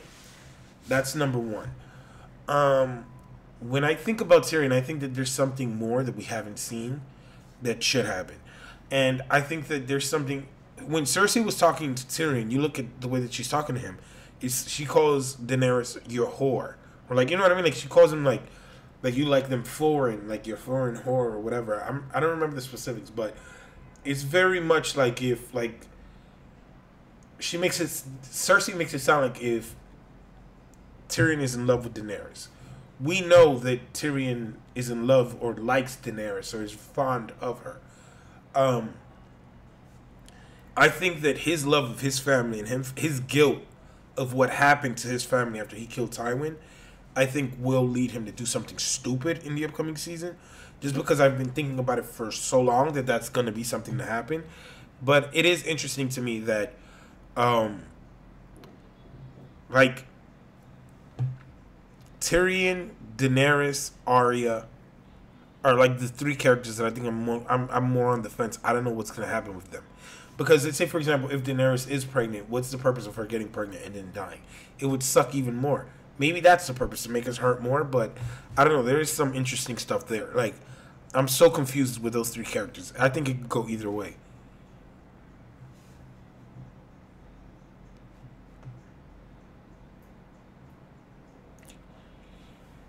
Yeah, Peter Griffin says it was like it went back to default when the song reset or something. Yeah, I think it was that. It went straight back to what it originally was, I think, because I didn't remember it being that loud. I remember lowering all of the songs, but it's definitely interesting. It's a learning curve. One of the things that I probably might end up doing is doing like presets of the songs longer, I guess.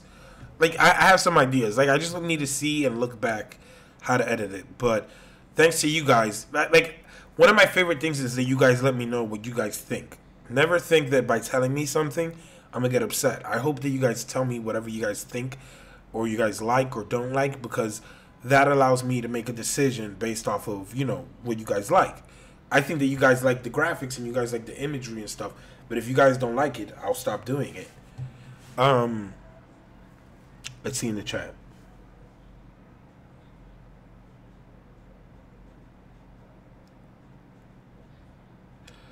Ooh, I like this question. How far south, Studley says, how far south will the dead get before they are stopped? Now in the books, Daenerys has that vision of her like around the Trident, I think it is, right? And basically her, I think basically against the army of the dead. So I think that would be a nice spot. I think around the neck would be interesting. I don't think they'll get past the neck. I think that that'll be like the furthest that they get. Or maybe the Eyrie. Like anything around there, the Riverlands Eyrie, that's the furthest I think. I don't think they get past that. Due to the fact that I think that if they were to get to that point, Cersei would have to help them, like 100%, like, because that means that they're losing, and she's going to lose again. Like, you know what I mean? Like, it has to happen. It has to go down. She has to join them. So I doubt that that'll happen, because I think that the way it's going to go down, and this is just me speculating, I think that it's going to go down that they face the White Walkers, then they go down south and they deal with Cersei, and that's how it ends. I think they're going to be two separate big bads. An interesting thing, and I wanted to talk about this, I'll probably do a video on this because I have a lot of thoughts on it, is the For the Throne, the hashtag For the Throne. To me, hashtag For the Throne is so weird, because I've always been of the mindset that the Iron Throne might not even be there by the end of it all. So for this whole season to be based off of For the Throne, and everybody wants the throne, and that's the big thing. When you have this army of the dead, and Jon is telling you the Iron Throne doesn't mean anything. The army of the dead, we have to deal with them. To me, that's interesting. I don't know why they did that hashtag, but let me know in the chat what you guys think about that hashtag For the Throne.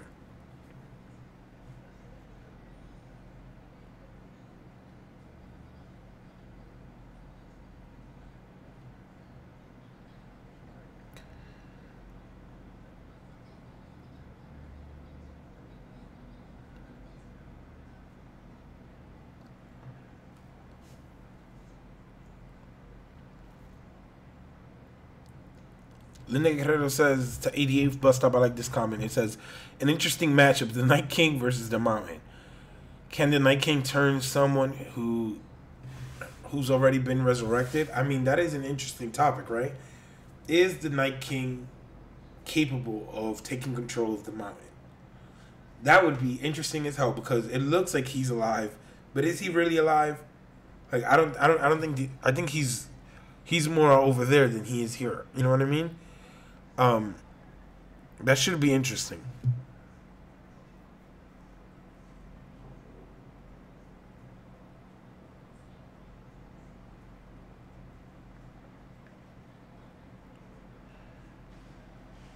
Only a scorpion can stop a mountain.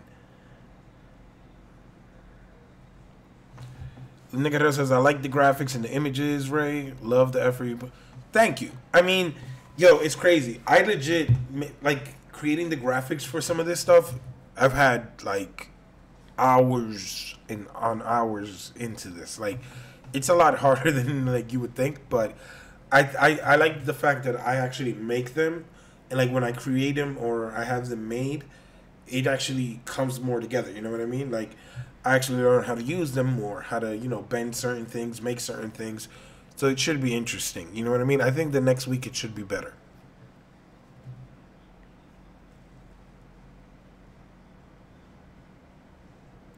Fearless Mermaid says, sorry, I am listening. Can't type worth crap. LOL, my phone died. Got it charging. I know the feeling.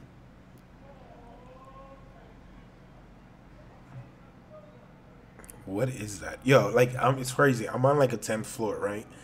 And this microphone that I have legit picks up noise that's happening like across the street. And I can hear it clearly. Like, even if they're not yelling, like, I have to adjust the microphone to lower it so that it doesn't pick up like weird things happening around. Like, it's insane. But I like it though. It's a lot better than the ones I previously had.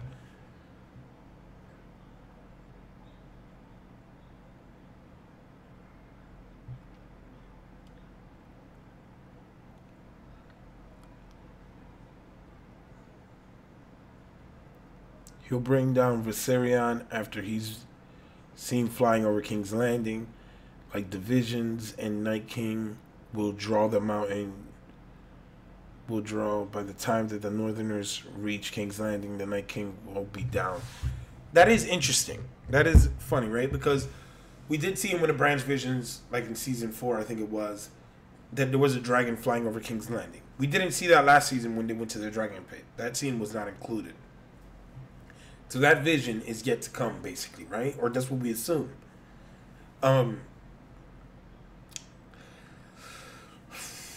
Will the Night King make it down to King's Landing? I don't think so. I really don't think so. Because if he did, it's a wrap. I don't see anything that could happen. I don't see how they could fix it. If he has a dragon and there's 1 million people in King's Landing, I don't see what he could do. Now, on the other hand, Viserion breathes dragon. I mean, breathes dragon fire, right? If I think he burns people and he kills them like that, I don't know if he could use that. I don't necessarily believe he could actually use the dead that are burned. You know what I mean? Because they're burned. That's the whole thing. So I doubt that he even gets down there. I don't know. I don't believe that he'll get past, like I said, the Erie or like the Riverlands.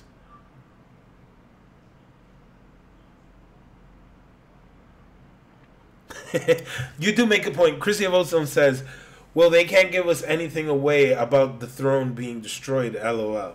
I agree. You are right. When you're right, you're right.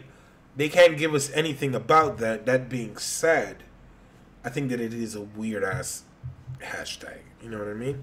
I think it is weird. For the throne. I mean, and it's funny because they have characters that would never be on the throne. Like Missandei, Samuel, Davos. Like, none of these people are going to be on the throne. Like, so it is interesting.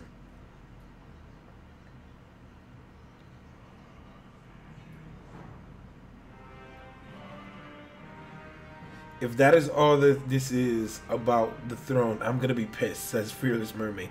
I agree with you. I would hope that whatever they do, it is more than just the seat. Because we have seen last season and previously that the Iron Throne really doesn't mean much. You know what I mean? It's not that big of a deal. Jesus Christ, the music is back. All right, there we go.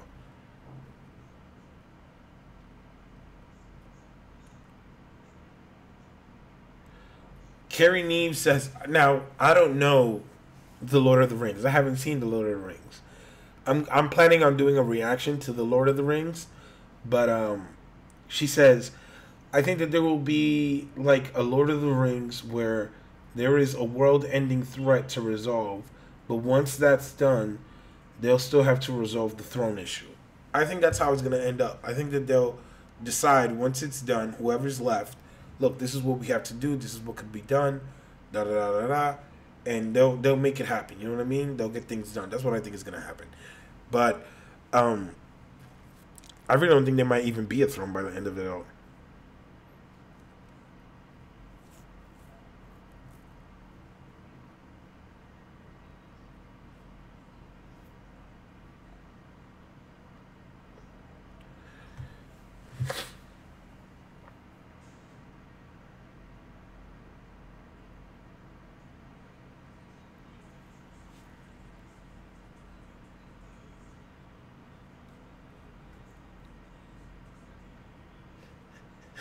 I don't know who.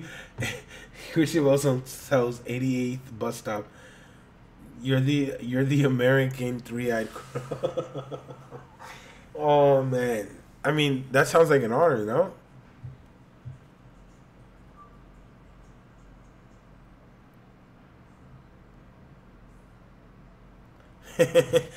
Stanley says the Hobbit movies are not as. He says Lord of the Rings movies were good. Hobbit movies not so much. I don't know. I'm planning on taking maybe 2 days and watching the Lord of the Rings and reacting to them. And then once I react to them, probably having them out probably within like 4 days of each other probably. I don't know. I still haven't seen any, but they're just so long, man. It's crazy. It is crazy how long they are. Something non Game of Thrones related. Just let me talk this with you guys. How many of you guys have seen the show Deadly Class? Have any of you guys seen that one? Deadly Class?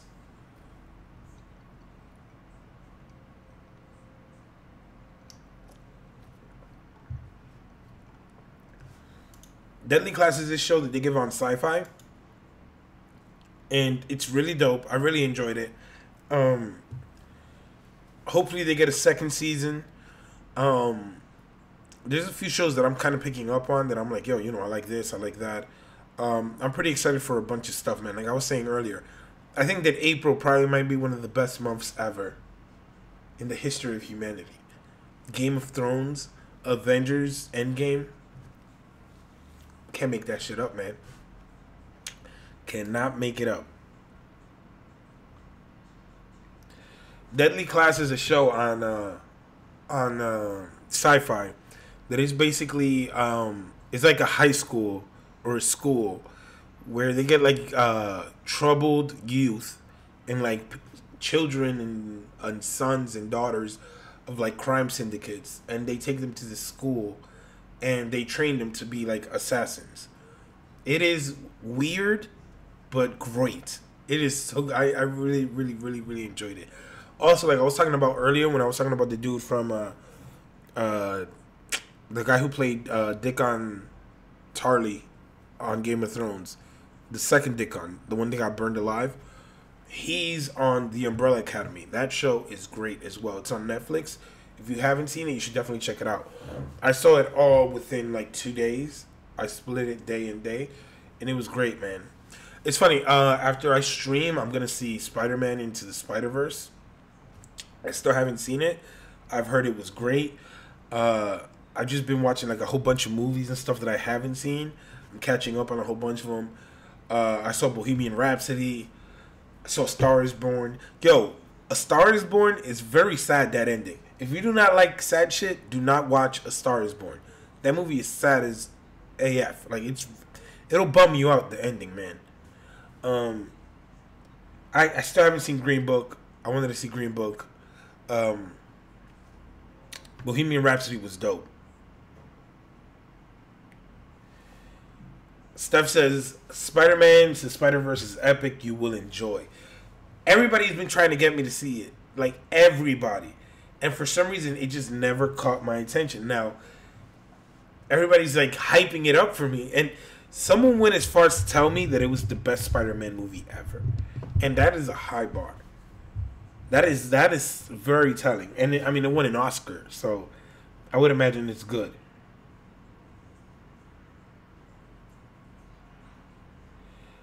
Peter Griffin says, "I'll watch it, but I prefer my shows to be rated R." Deadly Class is very adult. I don't think you should watch it with kids. It is not. It is not for kids. Deadly Class, definitely. Sci-Fi has stepped up its game. I never used to watch stuff on Sci-Fi, but it's good. I really enjoy it.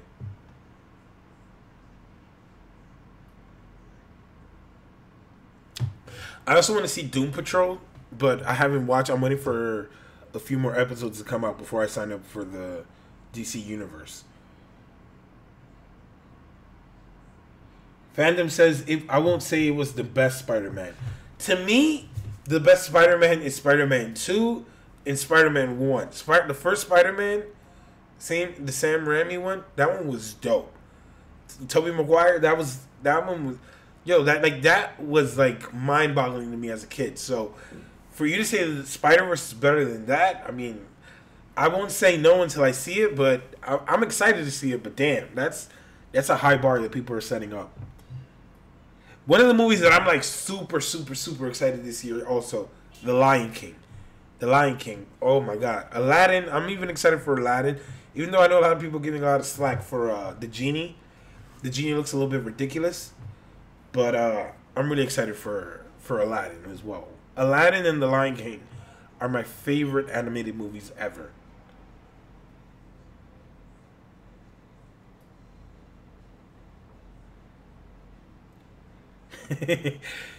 Tolkien was probably rolling in his grave at The Hobbit. That's fucked up. Won't say it was as good as the Raimi films, but it was very good. Spider-Man into the Spider-Verse film. I mean, I'm not even joking. Not one person that has seen that said a bad thing about it, which is insane to me. I'm gonna watch it when I finish the stream.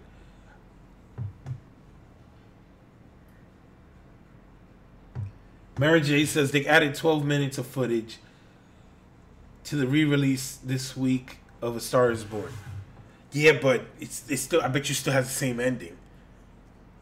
Damn, it's effed up, man. It's effed up. If you don't want to get depressed, don't watch A Star Is Born. Lion King better be awesome. I agree. The Lion King. As soon as they put up that, yo, it was a wrap. My pockets never stood a chance. As soon as I heard that, in I think it was on Thanksgiving, they released like the first teaser. I was like, it's a wrap. Take my money. And then Beyonce is like Nala. Childish Gambino is gonna be Simba, which is insane. I just hope that they have some of the original songs, like "Can You Feel the Love Tonight?" I Can't Wait to Be King, Hakuna Matata. Like, yo, oh my God, if you don't have those songs, it's a wrap. You botched it. You have to have those songs. It means no worries for the rest of your days. Oh my God. I got the feels right now. I gotta see fucking The Lion King. That's what I gotta see. Arabian Nights. Nah, what you call it? A Whole New World, man. Aladdin. Oh man, that's my jam right there. Yo, A Whole New World is that film. I mean, is that song. Yo, Disney had like a monopoly. They had a hold on all those dope songs back like when I was a kid. All those dope songs that you would like want to see in a movie, they had them. Like Mulan had a dope soundtrack, Hercules, all those movies.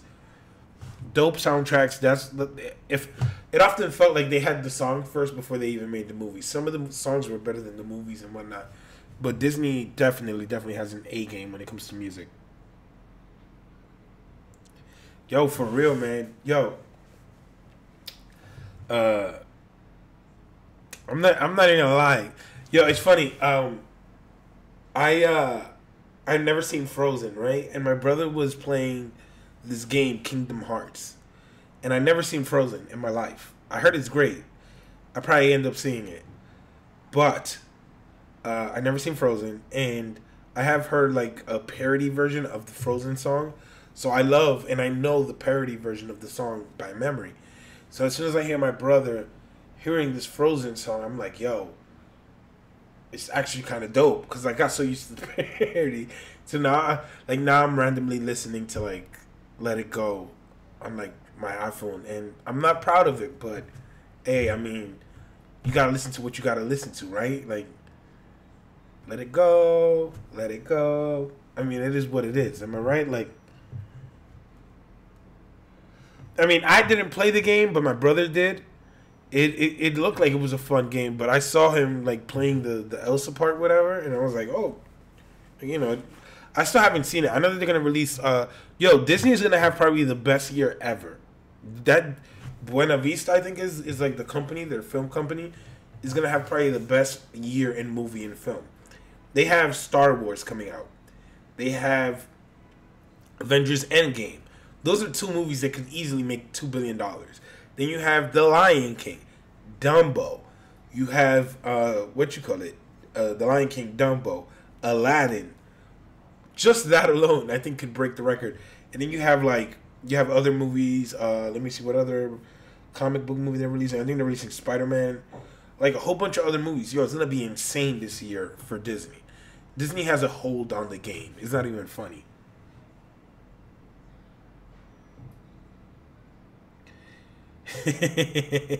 Fandom says Frozen probably my least favorite after The Little Mermaid. Don't judge me. I won't judge, but it is interesting. I mean, my favorite Disney movies, without a doubt, off the top of my head, I don't gotta think about it, Aladdin and The Lion King. I don't know which one is better. I think that I give a little bit of a nudge to Aladdin, but The Lion King, man, is awesome, man. That shit is like all-time great. What do you think about Avatar? Which Avatar? Are we talking about like the James Cameron Avatar, or are we talking about Avatar: The Last Airbender? Because that was bad. The Nickheader says, I thought Frozen was so overrated. I thought so too, but it sounds I haven't seen it, but it does sound like Frozen might be one of those like modern classics, I guess, or like for this generation. Like I haven't seen Moana either. Like, you know what I mean? It's funny when my cousin, I think I've said this before, but my cousin brought his daughter here once, and she didn't know what Hakuna Matata was. I almost had a freaking heart attack. I was like, it means no worries for the rest of your days. Like, I almost bursted into song. So, like, when she didn't know what Hakuna Matata was, and she didn't know what the Lion King was, I was like, yo, you failed your daughter, man. I was like, that shit's crazy. So, I actually, put the songs for her, and she loved it, and then she actually saw the movies, and she loved them. So, it should be interesting to see what's up with the newer version.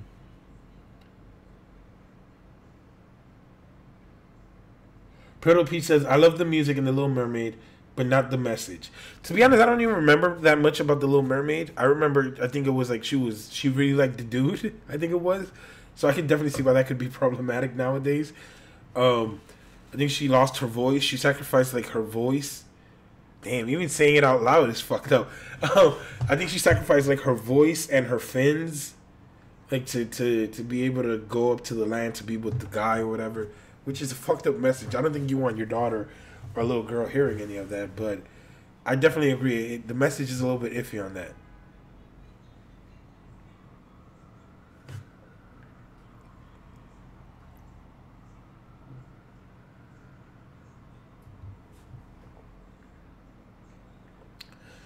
I don't know why he's making that many movies of Avatar. Like, Avatar, I don't remember Avatar being that good.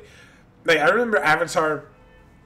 I went out on a date when Avatar came out, and I went because I wanted to see a 3D movie. It wasn't even because Avatar was that great. It was just like, oh, these people have crazy 3D effects, and I'm going to see it for the first time. But I don't know. That's a lot of faith. They filmed all those Avatar movies. The new ones that are coming out, they filmed them all together, which is insane to me.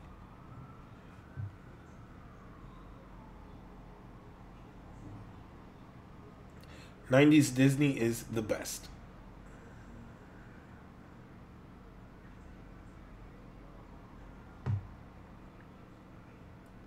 Tangled is way better than Frozen and Moana, but not as good as 90 Disney. I haven't seen Tangled either. I haven't seen none of modern Disney either. But I'll probably have to catch up on one of those. I probably might have to do like a marathon on it.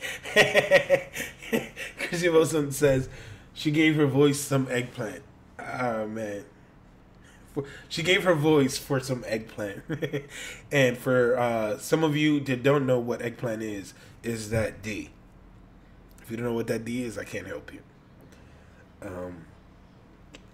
She sacrificed her voice to have a date with a guy, hoping he would kiss her without getting to know her.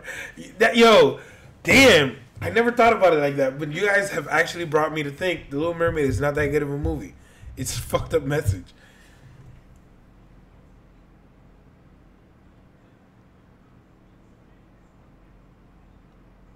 Oh, yo, Fearless Mermaid said Under the Sea. That is a good song, though. Under the Sea, I ain't even gonna lie. Yo, isn't it funny how we went from Game of Thrones to Disney? And we just, like, all talking about it?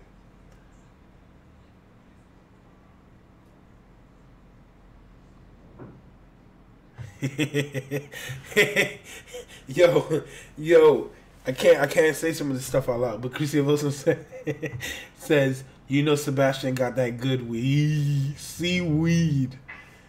Alright, let's see. Beauty and the Beast is the best Disney movie of the modern era, in my honest opinion. It's the reason the Oscars now have to award Best Animated Feature. Yeah, I mean, it's funny when you think about it that there was a time that they didn't have that category. But I mean, Beauty and the Beast is great. I didn't even like the adaptation, the one that they did.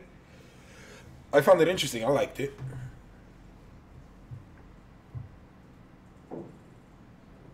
Stuntley says, The Little Mermaid's sacrifice was for love. She was foolish. But who would not sacrifice something dear to them for love? When you put it that way, you do make a point. But, I mean, the message, like the optics of it do look a little suspect now. Like, you know what I mean? When you look at what specifically she gave up, which was her voice, you know, it's a little bit iffy. I could see the love thing, but hey, I'm just reading the chat.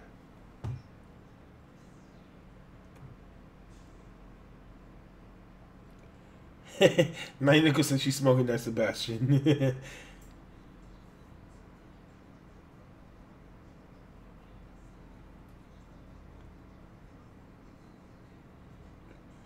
What? Fandom? Oh, man, you gotta see that the adaptation of Beauty and the Beast. I enjoyed it. It was dope. It was actually pretty good. Like, I was like, I'm a little bit on the fence about it. But it was actually pretty good. Cinderella, I even liked Cinderella. The adaptation of it, I actually saw that one.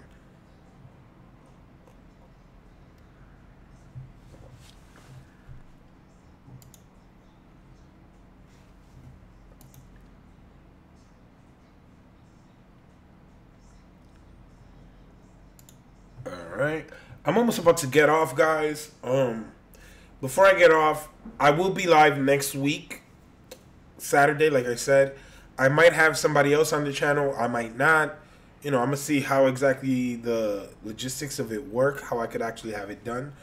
I might have less movement and less stuff on here, but, you know, if you guys want some other people on here, let me know. Before I head out, let me know in the chat, too. Who do you guys want to see on the chat? Because I have a few ideas of some people that I want to have on. Who would you guys like to see me have on the channel in some of the upcoming chats that I might have? Let me know down below. Also, I'm going to check out about the t-shirts, about the Today's the Days t-shirts. I'll see if I have them, if I could have that for you guys. And when I could see, like, you know, I'm going to have quality when I do it.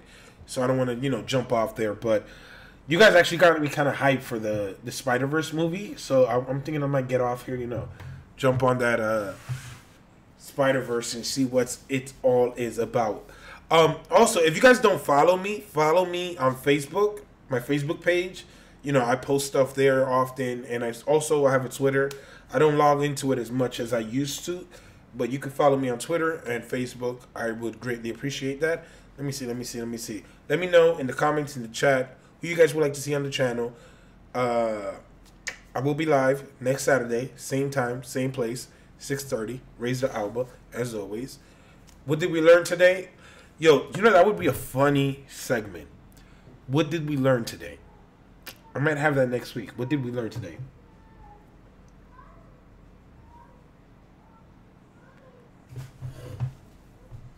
Do you guys hear that? What the fuck? Yo, I'm not sure if you guys heard that. I think it should be a good time to get off. Damn. I'm not sure if you guys heard whatever I heard. And if I heard it with headphones, that shit must have been loud. Thanks, guys, as always. It's a true pleasure. See you next week. As always, my name is Ray, and peace. See you next week. It's going to be awesome. Awesome stuff. I probably might have a guest. Let me know who you guys want to see, and see you next week, guys.